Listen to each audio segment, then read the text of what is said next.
So, yes. Uh, Excuse me for a slight delay.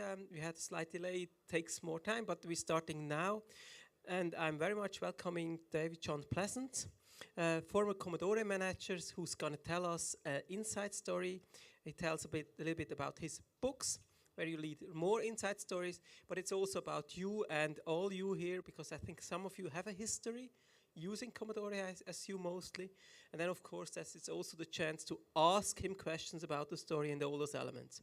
So he will start with the introduction of certain elements, but then later on, we're going to discuss and ask your questions and make it more as a discussion than just a talk in a way. Now, first again, I asked it yesterday because I really want to be sure about that question again. Who of you started with the C64? So most. Yeah, not most, there are some people. But everybody knows what the C64 is, I think, assume. Okay. Who of you started just with the Amiga? So later. And who of you had all of them? Yeah, here, so. Because, and I think I would say all of them who said I had all of them, they're probably a member of this group here behind. You see Amiga User Group Switzerland. The Amiga User Group Switzerland is also the group that sponsored David John Pleasance visit, and also don't miss them, or they're downstairs with many Amigas and stuff to discuss and learn from them. So thanks a lot to them that we are able to bring you here. And now I hand over the word to you and let you talk a little bit about your story. And my first question would be, who are you and how did it come that you got to Commodore? Well, welcome everybody. Thank you very much for coming up and listening to my boring speech, but we'll do what we can to enlighten you about the amazing story of Commodore and its history, which is, you know, I mean, to be honest with you, I was there 12 and a half years, and it's become a huge part of my DNA. It's amazing. Even though I was working for a bunch of idiots, it still was, I could not wait to get to work every day. Anyway, I'll start off by giving you my background with Commodore. I was living in Australia, and we had our first child, and we wanted to come back to the UK. And I spent 7 weeks traveling the world looking at what was going to be the next big thing. This is 1983. And it was obvious that the computer was going to be the next big thing. Now, I knew absolutely zero about computing, but I'm a specialist in selling and marketing into the retail. So when I got back to the UK, I remember in 83 there was no internet. And all the jobs were advertised in the papers, and the Thursday papers and the Sunday papers. And I looked at every job that had the word computer in the advertisement. And I rang and rang and rang. And eventually I got through to an agency in London. And I believe that the job that they advertised was computer servicing of some kind. I can't remember, to be honest with you. What I do remember is that it took me 40 minutes to get myself an interview. And I arrived in London. As I arrived, there was a lady leaving. So I held the door open for her, as English gentlemen tend to do. And anyway, I walked in, and the guy said, right, come and sit down. And we had the interview, and after the interview, he said, David, you could do this job standing on your head, but I'm not going to put you forward for it. And I said, oh, thanks a lot. He said, no, he said, you've got the best retail background I've ever seen in 30 years of being a recruitment consultant. He said, it would be wrong of me to not utilize your skills. So I got up to leave. He said, well, sit down. He said, did you see a lady leaving? I said, yeah. He said, she's just given me the brief for a job that I've not even had the chance to write up because she left and you came in. And he said, I think that the job would be perfect for you. And that was the job at Commodore. Unbelievable. Anyway, I was recruited specifically to sell the Commodore PET, which was the business product at the time, into the retail market. And I learned very quickly, probably within about 10 or 12 weeks, that Commodore never had a business plan of any kind. Because I'd been in Australia, and I'd kind of been out of touch with the retail market in the UK. So the first thing I did was do some research into the retail to see who was going to be the best bet to start to sell the Commodore PET into.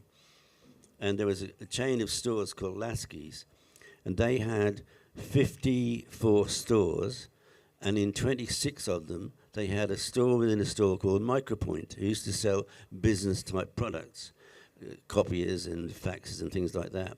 So I went to their head office and got permission to go and interview all the managers of the Micropoint stores, and I'd done 24 of the 26 stores. Remember, there's no mobile phones, and the lady that had interviewed me for the job, Commodore, rang me up in the store. Luckily, I was where I was supposed to be. And she said, David, do you remember in our conversations, I told you that Commodore is a very fast-moving company. And she said, your star has just come up. I said, what do you mean? And she said, well, we've just found out that Commodore's not going to be making any more pets. We've hired you to do that job, but they're not going to be making any more pets. However, the Commodore 64 has only been released a few weeks, or a few months at the time, and we need somebody to look after the major retail stores for the 64. So I inherited that role from having been recruited to sell something which wasn't ever going to be produced. Now, I was with Commodore UK from 83, June of 83, until 1990, and what happened was that I was so successful in my role, particularly in the marketing of 64s and 500, and I ended up getting promoted to general manager of Commodore Electronics Limited, which was the holding company for the whole group of Commodore, based in Basel in Switzerland. However, I lived there for 2 years, but I was hardly ever home because I'm looking after 35 countries. And then in January of 1992, I was sent to America as vice president of the sales company, which is Commodore Inc. We call them sales prevention officers, but that's another story. And then after a year there, I came back to the UK and was managing director of the UK company where I started as a salesman. So you can tell from my background that I have a very diverse and global knowledge of Commodore. I think I'm probably one of the longest serving employees. I was there 12 and a half years, right to the very end. Anyway, I've written a book, which is this one here, which is now in German, so translated into German. It's called Commodore: The Inside Story, and it tells how Commodore went from being a $1 billion corporation into bankruptcy. And I mean, that's a pretty special talent to be able to do that.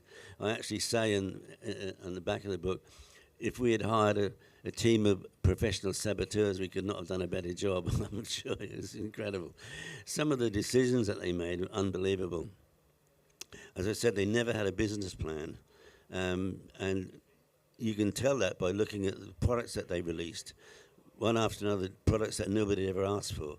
A good example of that was the Plus 4. I mean, they made millions, well, hundreds of thousands of them. I ended up selling them for £99 with 10 games, because it was a product that nobody ever asked for. The interesting thing is that I was very successful in selling, and the UK, in fact, was the strongest business for Commodore worldwide, mainly because of the marketing that we did. I came up with a concept, looking at the Commodore 64. I don't know if you've thought about it, but it's very hard to market a product which is a piece of plastic with some keys on it, because that's all it is. So I decided, from now on, we won't sell computers, we'll sell dreams. So I used to put these packages together with software in them, obviously the latest game software, and also the trendy stuff, but also always productivity software, with the word processing and art packages and things, always so that the parent could justify the expenditure. We all knew they'd want the games, but, you know, that's what you have to do. And just to put that in perspective, we used to put about every 6 months, we would do a new 64 pack. I did one pack which was called the Light Fantastic pack, and that had a light gun in it. It was the first of its kind. You could play a game with a light gun. Then we did one called the Connoisseur Collection, and I think from memory, we were the first computer with a mouse. We had this product called Neos Mouse and Cheese, and it was an art package that you used the mouse with. But what I'm saying is that by putting these new bundles out all the time, it kept your audience alive. And we kept the 64 alive probably 2 years longer than its sell-by date, really. which leads me to the next thing, which was that when we eventually got an Amiga product that we could sell, because the Amiga 1000 was an in-between product. It was too expensive and not powerful enough to be a serious business product, and it was too much money to be a consumer product. So when the 500 came, of course, that was my opportunity. And what I did with the Amiga pack, I went to Ocean Software, who'd just come back from Hollywood, and they had just paid $1 million for the rights to use Batman the movie as their game, the name of the game. And I went to see them, and I said, gentlemen, I want to give you a proposal that you'll either have the guts to go with, or you'll send for the men in the white coat to come and take me away, because it's a crazy thing. They said, what do you want to do? And I said, right, when is the game going to be ready? And they said, probably September. I said, perfect. I said, right, I want you to give me the game. I'm going to put a pack together which features Batman. It doesn't, the fact that there's an Amiga inside is almost incidental. Feature Batman, and I want you to give me that game for 2 months exclusively in the pack. You can't buy it across the counter, anything like that. I said, I want to pay you very little for it, and I only want to commit to 10,000 pieces. So the first thing he said was send for the men in the white coats, because it's a crazy idea. Anyway, they had a bit of a chat amongst themselves, and they said, look, David, we're worried about a couple of things. They said, we think our dealers are going to be upset. And I said, they will be. But if this works, they'll only be upset for a couple of days, because they'll be selling a £400 product instead of a £40 product. And I know what I'd prefer to sell. Okay. I said, David, we've just paid $1 million out, and we reckon it's going to cost us $1 million to make the game. So we've done all of our figures, and we know what we need to sell, and we've done figures of what we hope to sell. And we're afraid that this activity will change those numbers. And I said, I've got a much bigger marketing budget than you have, and I'm going to be marketing Batman. It's going to be everywhere, even on television. Anyway, they had the guts to go with it, which I'll never forget. I think it's an amazing thing that they did. And I was right about the dealers. After a couple of days, the dealers were very happy because they started selling a £400 product. They ended up selling 5 times their highest estimate of the game. So obviously they were very pleased with that. And I didn't take 10,000 pieces from them. I ended up taking 186,000 pieces. That's how many Amigas we sold in 12 weeks. It was unbelievable. So that sort of gave me the credibility, if you like, and that's why I was promoted to general manager at Commodore Electronics. And I was looking after 35 countries, all the countries where Commodore did not have a subsidiary office. And I loved it. I mean, it was like all your dreams come true. You're traveling the world and somebody else is paying for it. It was really, really good. Anyway, I ended up having to go to the States, because the States was, as I said, we called them sales prevention officers, because they were not selling anything. And the history of Commodore the US is quite, well, I'll tell you the whole story. When they launched the 64, they had a big dealer base. All the retailers in the whole of the States were selling the 64. One day, Kmart decided that they were going to use the 64 as a lost leader line. And they were selling the Commodore 64, having paid $98 for it. They were selling it for $99. But they were selling the C2N, the games, and the joystick, and all this at full price. Now, Commodore should have stopped them doing that. But Commodore was so lazy, they said, look, they're buying everything we can make, so just let them do it. Which meant they lost their whole dealer base. Nobody was going to buy something for $98 and sell it for $99. So they lost their whole dealer base by that lack of business acumen, I guess. So when they came with the 500, they didn't have a dealer base to sell to. They'd all said, get lost, Commodore, which I don't blame them. Anyway, when I went to the US in 1992, we weren't selling to anybody.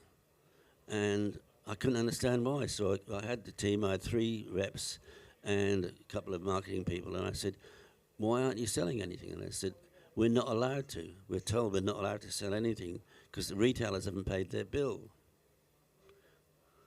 So I set up meetings. The first meeting I had was actually with Sears.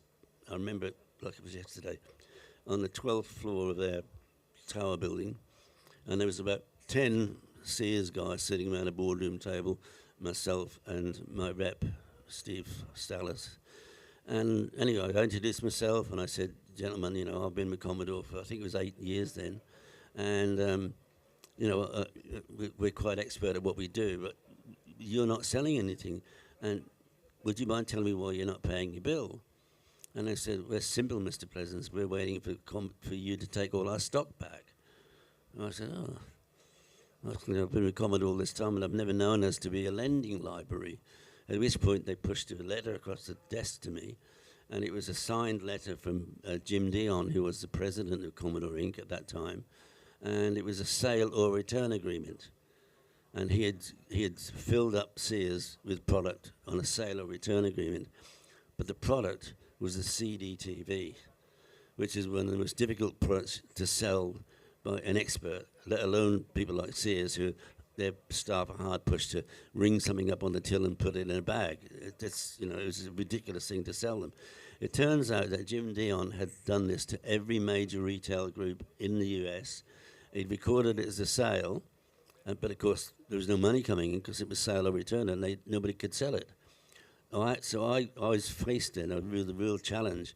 What do I do with these retailers? Because they're all sitting on stock, which is promised, was signed by the president, sale or return. I had no option but to take the product back. I think in total it was about $750,000 I had to take back. But what I did was I said, gentlemen, you should never have been sold this product. It's completely wrong for you, and you should never have, you know, been sold it. What you should be selling is the 500, which in Europe is selling like hotcakes. So I said, if you give me an order to the same value of the product I'm taking back from you, I will give you a 500 and I'll give you your own pack. So it's a Sears exclusive pack. And that's how I cleared, and we started trading again with them. But it just shows you that you know, Commodore's management was unbelievable. It really was bad.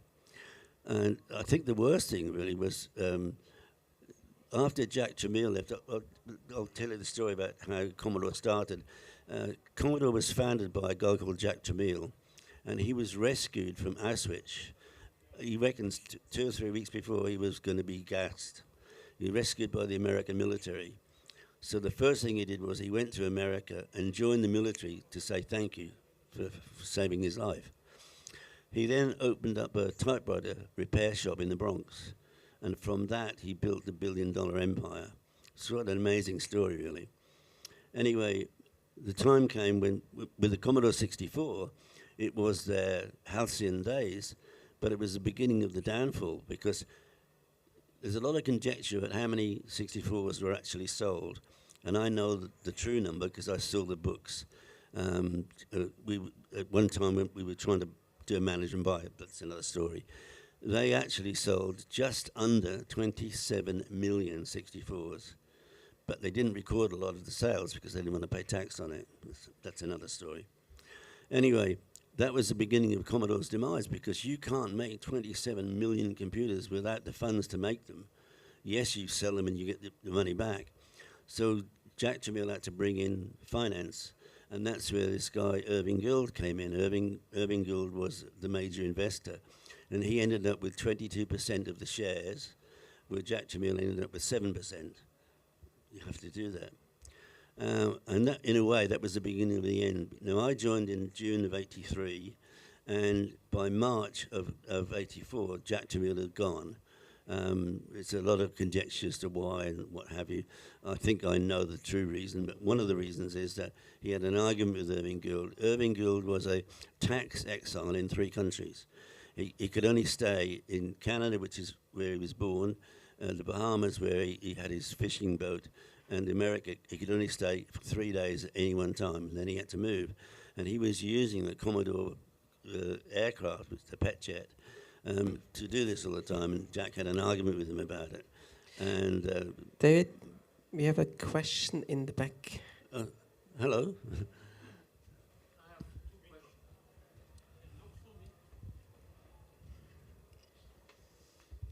I have two questions. It looks for me that Commodore makes more or less the same mistakes that Apple was making when they take this Pepsi man into the management. And the second one is, if you compare the markets between the Europe or United States or Middle East or Australia, was this a huge difference of selling products and market revenue? Yeah, a massive difference.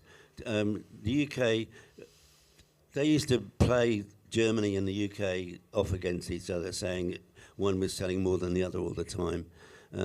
But in fact, the UK was much more successful than Germany. And even though Germany sold into Switzerland and to Austria, and they also sold into my export countries as well, unofficially. But yeah, the Europe was considerably much more successful than the US. The US was which is why I said we called them sales prevention officers, because they really didn't do a very good job. But if I look right now on the market, I see there is a huge group in Australia of Commodore and Amiga fans. There's a huge group in Europe, and there's a small group in United States that looks for me. There was never a success product in United States, especially the Amigas. I think in the time in the United States there was more the console like Sony PlayStation or Nintendo or Sega Dreamcast compared to Amiga. Well, yeah, certainly compared to Amiga, but remember that the US was quite successful with 64s, but because they let Kmart use a lost leader line, they lost the distribution channels, except Kmart. And then obviously one day Sega went to Kmart and said, look, you know what you're selling for $99 and paying $98? How about we provide you something for $60 so you can sell for $99? And of course they dropped Commodore like a hot potato straight away. But again, Commodore, because of the lack of, if you're a company with no business plan, how can you have somebody telling you what to do, how to run your business? Because they have no business plan. They had no idea what they were going to do. They would stumble from one product to the next, basically. Are there any other questions? Because we really want to make it interactive. You have a lot of stuff and knowledge and stories in the book, but you also get the exclusive chance to ask particular questions you may never have answered or not even have answered in the book. So any other questions? What role had the VIC-20 in being the processor for the Commodore 64? Sure. What happened was that Jack Jamil built his business initially by building and having made electronic calculators. He realized there was a market, and he was buying his chips from Texas Instruments, buying loads of them, thousands and thousands of them. And suddenly one day they realized that, there's a market that they should have been in because it was their chip. So they stopped supplying him. So he then went, there was a company for sale, Moss Technologies, which was the maker of the 6502 chip. They were up for sale. And Jack went to Moss Technologies, and one of the main guys there was a guy called Chuck Peddle, and he had just invented what they called the KIM-1, which was a put-together-yourself computer, which was the forerunner to the VIC-20. And so he bought Moss Technologies on the basis that Chuck Peddle would stay with him. So from that, they built the VIC-20, which you probably know in Germany was not allowed to be sold, the VIC-20. It was the VC-20 because VIC is a dirty word, as we all know. So then from there on, with the success of the VIC-20, they developed to the 64, which was a turning point, no question about it. So that's where the VIC fits in. I have another question. I think in Europe we had a special situation because in the UK, BBC started this series with the Acorn BBC in the late 70s and beginning of the 80s, pushing the home computer very close to the people, And we had also Sinclair, which started computers which are very cheap for households. Mm-hmm. And I guess that could be one of the reasons why computers like the VIC-20 or the Commodore 64 were easier to sell. over here because the market was already prepared for home computers. Where in the States we had an earlier success of the Apple IIs and stuff like that, but that was more in the business-like and not in the home computer area. So that's why I think the people in Europe were more prepared to have computers with a keyboard to program them than having just a game machine. Yeah, I think from my perspective, with the 64 particularly, because BBC, they aligned themselves to the BBC, and they got into all the schools. But the reality is that the people wanted to play games, and the 64 had many more games to it. But I just think that with the release of the 64, it was that generation who needed something in their lives. You know, the 60s was the pop music and fashion and stuff like that. But so the early 80s, people were just waiting for something, and then and for a very affordable price. I mean, we used to sell a 64 for £200, £199 in a pack, so to speak. And people just found that they could program it and so on. And then when the Amiga came out, that changed everything, because the Amiga was so much more powerful, and you could do things so much more easily with the Amiga. And if you look around now, look at the following for the Amiga. There's people all around the world with fantastic jobs, a lot of them in IT, because of the 64, and then the Amiga just got them into that market. And it's thrilling. I mean, I go to a lot of these events, and you see loads and loads of people your age coming to these things. They're bringing their children, and their children love playing on the 64, particularly because, I don't know what you think about it, but I think today's games, they play you. You do not play them. And not only do they play you, they also extract money from you all the time. You've got to top up and top up. But the kids you watch the kids playing on the 64, they are in control, and they love it. And it gives them an opportunity to express their own, basically who they are. That's quite an interesting factor, really. For this, just a brief mention or advertisement. At 3:30, we have actually Mark Graf, who's telling about his experiences with the C64 as a young playing in this particular generation, I would say, where you have his stories about this one from I would say, Swiss perspective from the mountains. So let's go further. Who has another question? Because really ask questions, try to figure out stuff what you never asked. Hi, David.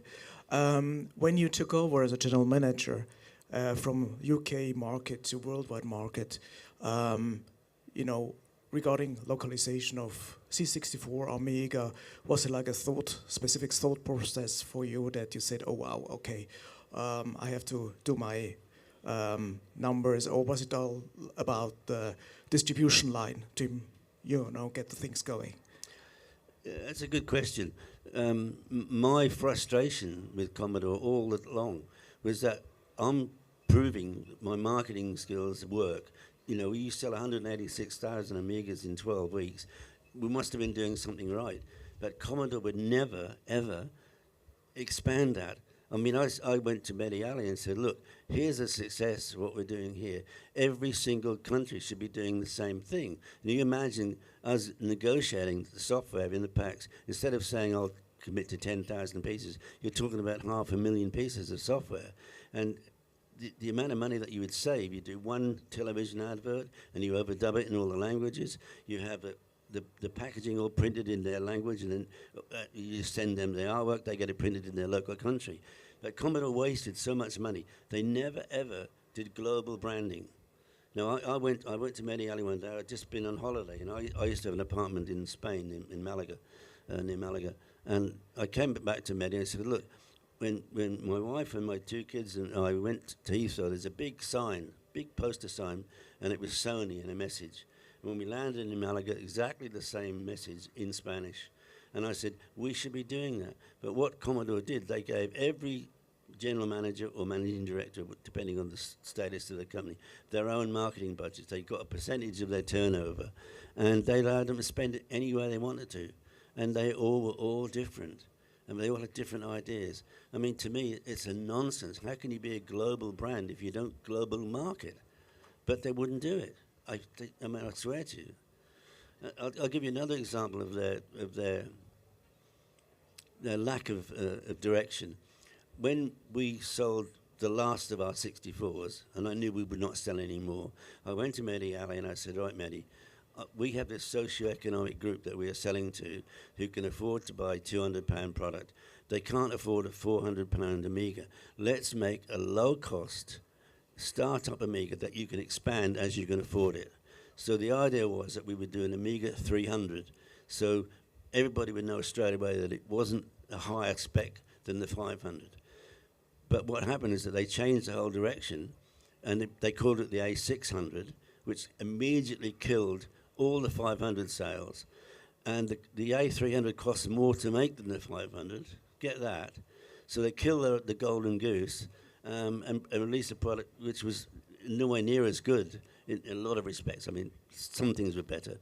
But that's an example of their lack of a business plan. They had no idea what they were doing.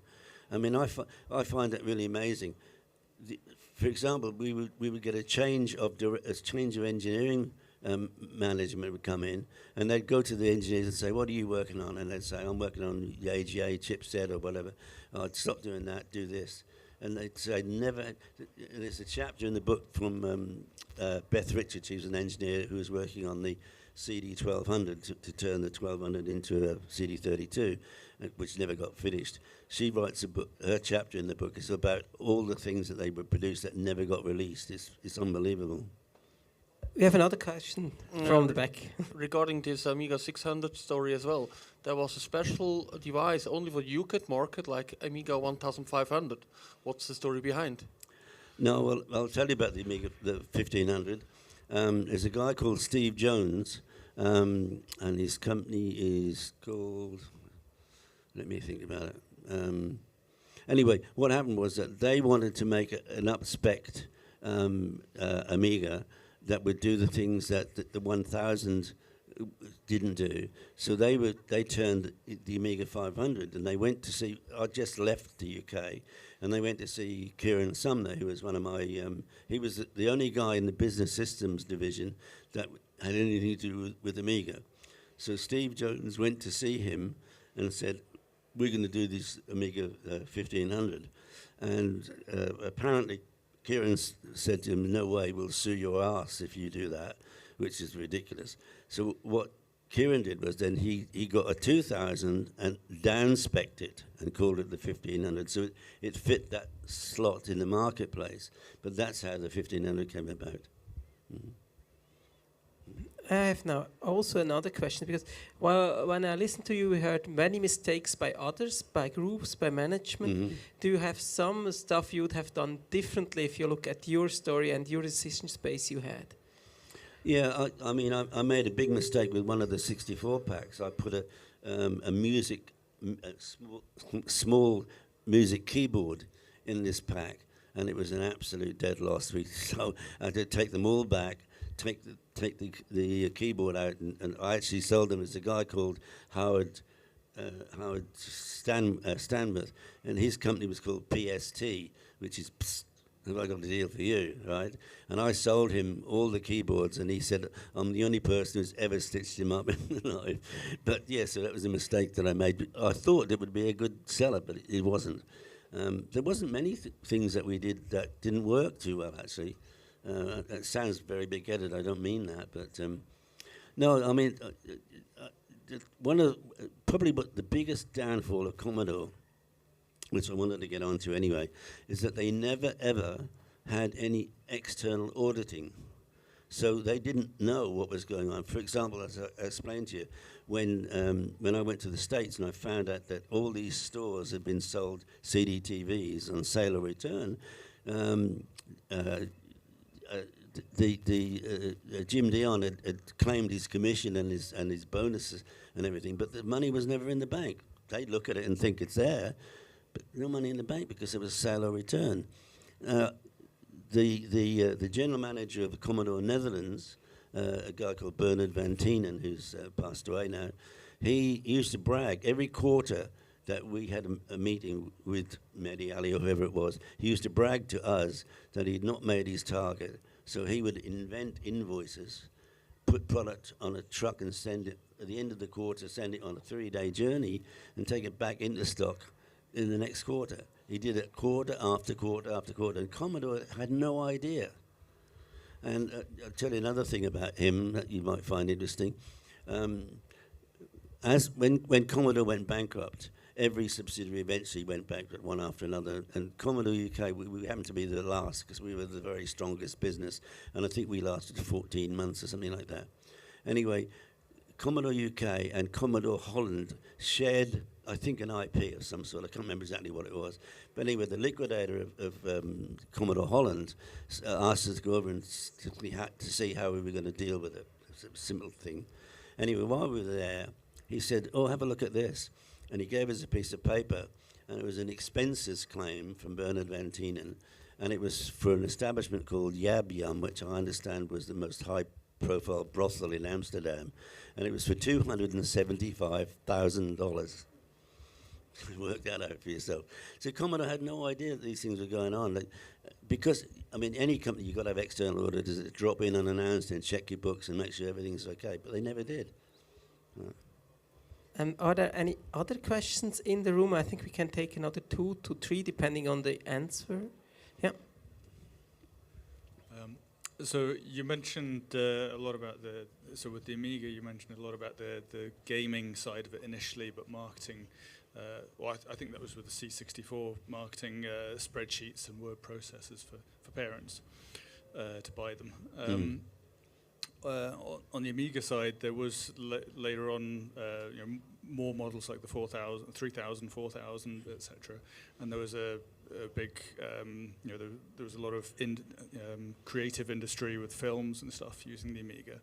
Was there much of a consideration with Microsoft and sort of being a competitor to Microsoft at the time, sort of for spreadsheets and... No, that's another reason why I think Commodore failed dismally on their business system side of things, because they never communicated with people like Microsoft and the professional softwares. They didn't want to.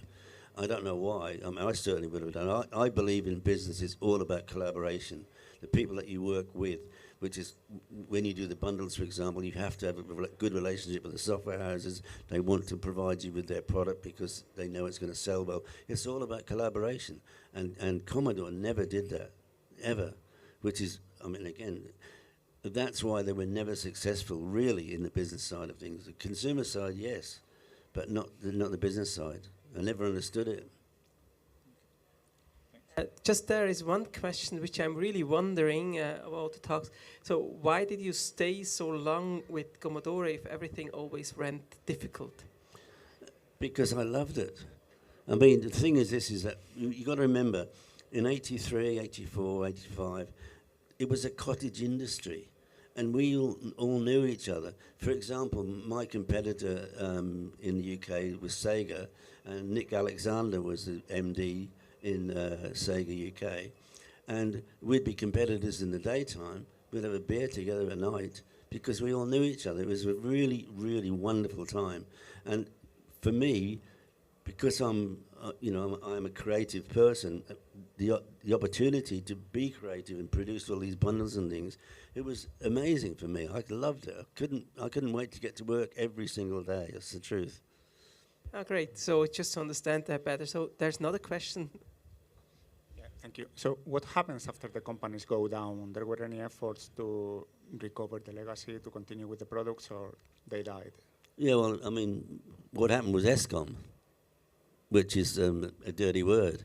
I mean, the thing is, I'll be honest with you, Colin Proudfoot was my co-managing director in the UK because I was forced to, I'd already turned down the MD role in the UK because I'm a hunter and I wanted these new countries.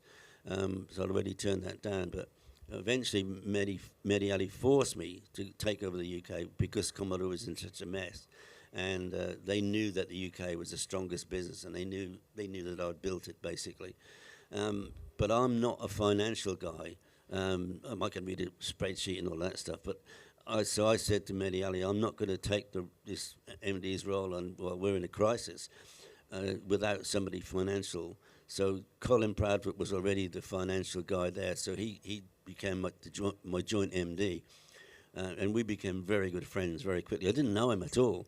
And the bottom line is that we decided that we could run the company a lot better than Commodore. So we tried a management buyout. And we recruited Coopers & Lybrand, who are one of the big accountancy firms. And between us and them, we raised $50 million in order to buy the whole worldwide rights of Commodore. We had a fabulous business plan. You couldn't have raised $50 million in 1994 or 5 without a good business plan. And basically what happened is that we got cheated out of it because half of our investment was coming from a Chinese manufacturing company called New Star Electronics. And they'd been making their living for several years, ripping off Sega and Nintendo products and selling them into China. But they were told by the Chinese government they've got to get legitimate. So they came and approached us, and it would have been a perfect thing. They were $25 million of our $50 million, but they would have been perfect for us manufacturing when your manufacturer is your own company. And what happened was that Petro Tichenko, who was working originally with Commodore, then went to ESCOM. He stole them from us. He went to them 2 days before the auction and said, don't get involved with Commodore UK. We'll give you that for no money, which he never did. So they withdrew their $25 million, and which meant that we could not bid. We could have bid, and we could have bought it. But the truth of the fact is that there is no way that we would get credit when you first start a business. All the suppliers have been very badly burnt by Commodore, so we knew we had to finance the business, and we worked out that 7 months, 2 weeks, and 2 days, we would have the finances to be able to stand on our own. But we needed that $25 million, so we just couldn't bid.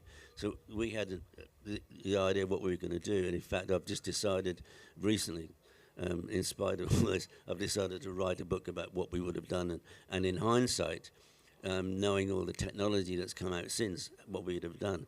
I mean, the one thing that a lot of people don't know is that Commodore was developing a new technology. It was codenamed Project Ombre, and I had it demonstrated to me. The guy who was developing it was a guy called Dr. Ed Hepler. And basically what he built, he had an HP RISC-based core to which they added a 3D rendering engine, blitter, chunky planar. It had 5.1 surround sound stereo, which in 94.5 was state-of-the-art. And he demonstrated it to me with software. I've never seen anything like it since then. There's nothing on the market today. But you know that ESCOM never even looked at it. They let everybody go, let all the engineers go. I mean, ridiculous. Now we have now 2 questions that want to be asked. First in the background, and here one, and then unfortunately we have soon to stop. But he's always there for all your questions until 6 o'clock today. Yeah, so in the back? In the very back corner I stand, and I'm selling these books. This one is in German, and I've also got these 3 books, which I will very quickly discuss. We started off wanting to write one book about what happened to Commodore's IPs and trademarks and patents and logos after the bankruptcy. And so I came up with the idea of calling it from vultures, because the vultures came all trying to get something for cheap, not all, but some of them. And then at the time, the latest technology was the vampire. So I came up with a name From Vultures to Vampires, which is a fabulous name. But we didn't know it was going to take 3 volumes because there's so much information that we researched and found. So this covers to 2005, volume 2 goes to 2010, and the last volume 3, which is literally just released in the last couple of weeks, takes you to 2023. It's interesting. If you're interested in Commodore, it's a very good read. I read in the program that you also were working in Basel, Commodore Ash, I think, outside a bit of Basel. How big was this place? How many people worked there? And what did you do there exactly? Right. Only distribution or more? Yeah, I was general manager. It was Commodore Electronics Limited. It was based in Ace, and Commodore Electronics Limited was the holding company for the whole group. Why? Because they didn't pay any tax. In Ace, it was a tax-free canton. Now, I was general manager of that, but I was responsible for all of the countries where Commodore did not have an operating office. So I was traveling the world. I had Finland, Turkey, all the Middle East. I signed up India. I got India trading with us. For me, it was like the most perfect job in the world. But I was there 2 years, in fact, until I was sent to the US to try and sort that mess out. So the final question. Thank you very much. Regarding the change from C64 to Amiga and mismanagement of Commodore itself, was it pure coincidence then they ended up with Amiga because Atari was like offering them the high Toro, the interest to buy their technology, or was the kind of long targeting plan by Commodore? No, that's a good question. What happened was that High Toro, who were developing the Amiga, of course ran out of money, big time. And I mean, I'm a good friend of R.J. Michael, who was one of the designers. And basically, after Jack Tramiel got left Commodore for whatever reason, he went to High Toro and he gave them a check for $500,000 and said, if you don't pay me back, I think it was 60 days, I'll own the company. Anyway, immediately after he'd done that deal, he went and bought Atari. He paid $1 for Atari because it owed so much money, and of course he never paid what was owed. But anyway, so then he thought, I've got Atari and I've got the Amiga, so it was perfect. In the meantime, Commodore went to High Toro and offered them a much better deal, and so Jack Tramiel went to High Toro and said, right, you're my company, and they said no, and he said, yes you are, and he said no, and they gave him his check back. They never, ever cashed his check. As I understand it, and I could be wrong, but I believe that check is in a frame, and Leonard Tramiel, who was one of Jack's sons, in his office up on the wall. But that's what happened, and so Commodore bought him really from under Jack Tramiel's nose, really. But would have there been plan B if High Toro wouldn't accept the offer from Commodore? Who knows? They didn't have a business plan. How would they know? They didn't know. Yeah. Okay. Thanks for your final words. So we don't know about the future and what could have happened differently. So again, also thanks, applause to him and applause for the AUX, Amiga User Group Switzerland, which sponsored this event. And if you have any questions, ask him. Go to Amiga User Group, see all those elements. First, a quick applause, please. No. Thank you. Now, here we'll start around 3 o'clock with CH Ludens, a project that actually collects games, Swiss games from our history, which were done in the 80s and 90s, followed up by a brief lecture or talking about his book, Mark Graf, on what did he do as a younger boy with his C64. And later on at 4 o'clock there is a panel where we discuss with some of those exhibitors here and museums what it is about collecting actually computer history, what is collected, what's going on here. So enjoy your visit here, visit him, even go retro gaming or stay here for the next talks. Thanks a lot.